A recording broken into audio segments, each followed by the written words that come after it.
Today's Thursday. Yesterday on Wednesday, this is what I made for supper.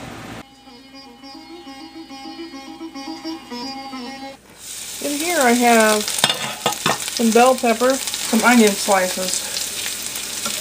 I have a little butter in here. I don't know how other people do it, but I sweat them down with a little butter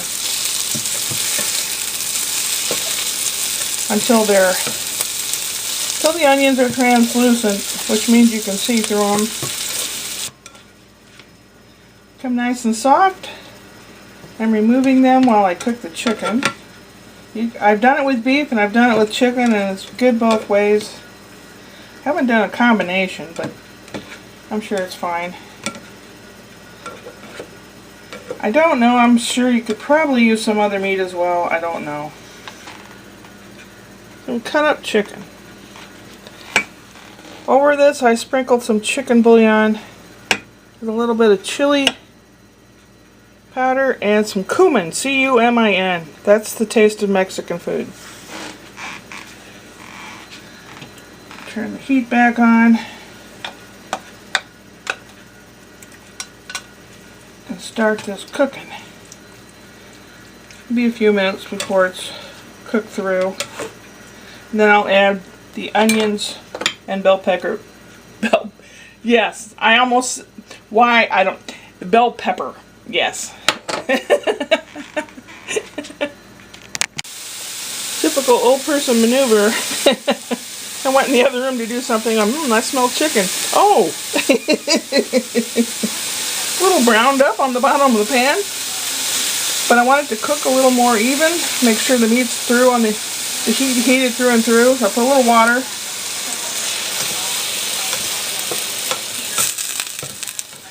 And I'll put the lid on so that it cooks and steams all the way through the chicken. Chicken, especially chicken and turkey, you want to make sure the inside temperature has reached, what is it, 160 degrees Fahrenheit.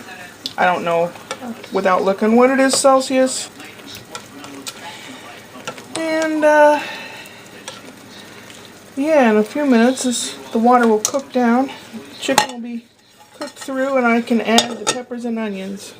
A little soupy. So what I'm going to do now, I don't really know if there's a traditional way to do it or not. This is cornstarch. It's going to thicken up the soupiness.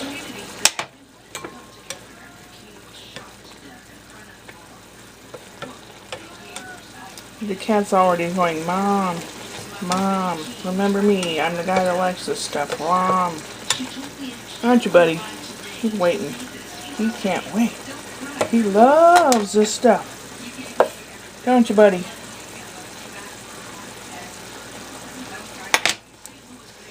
Generally, you don't sprinkle on cornstarch or flour to thicken like that because it'll end up clumpy. So I'll be really careful here. Time to add the peppers back in. That's going crazy. He wants it.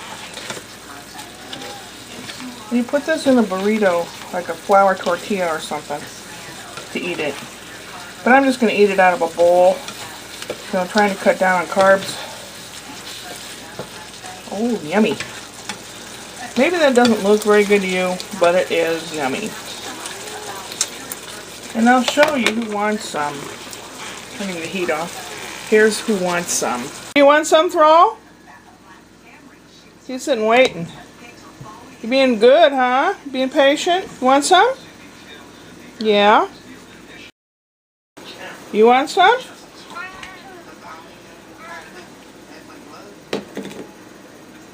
Is it cat approved? Is it? It's still hot. It just came out of the pan.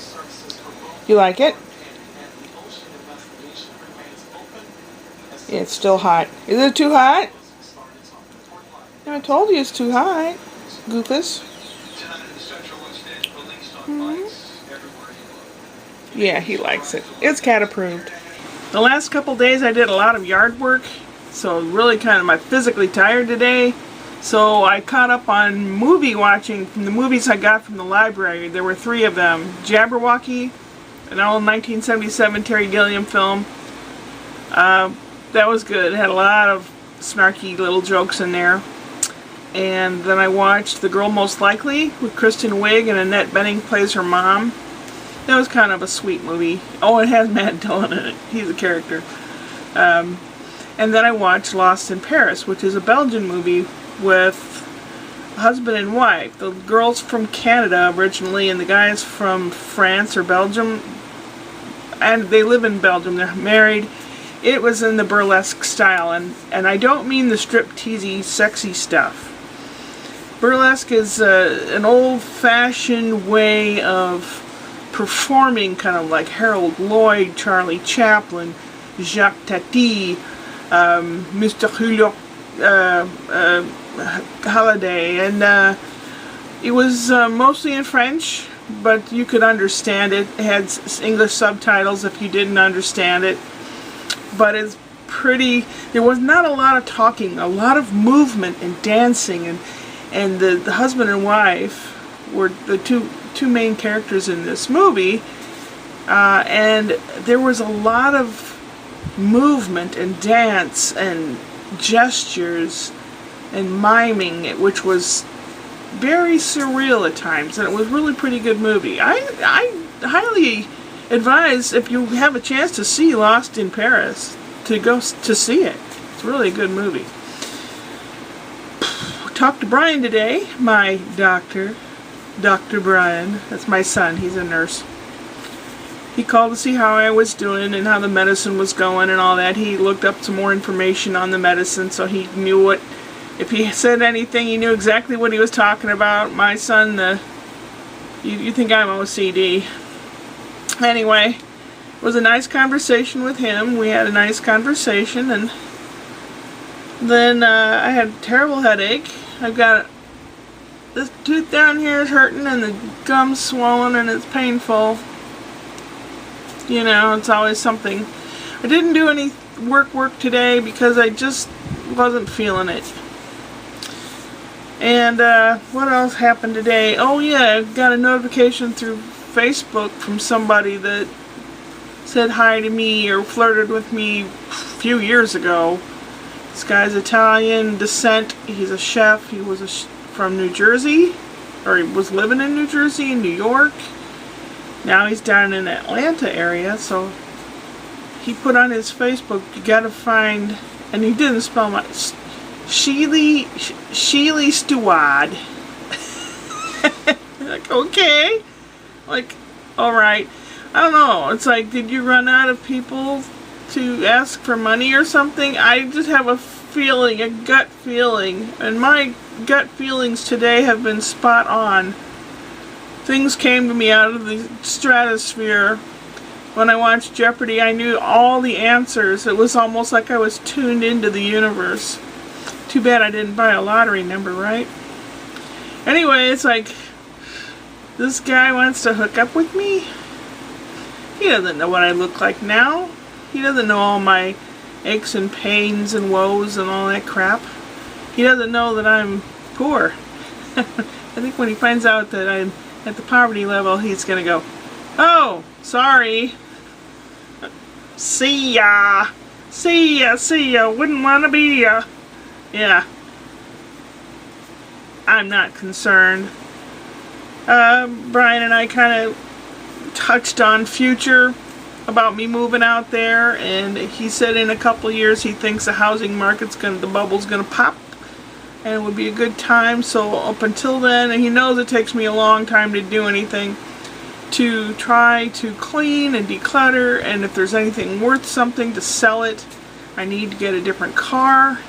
We discussed that very briefly. I said a Kia Soul, but I might be thinking Scion XB.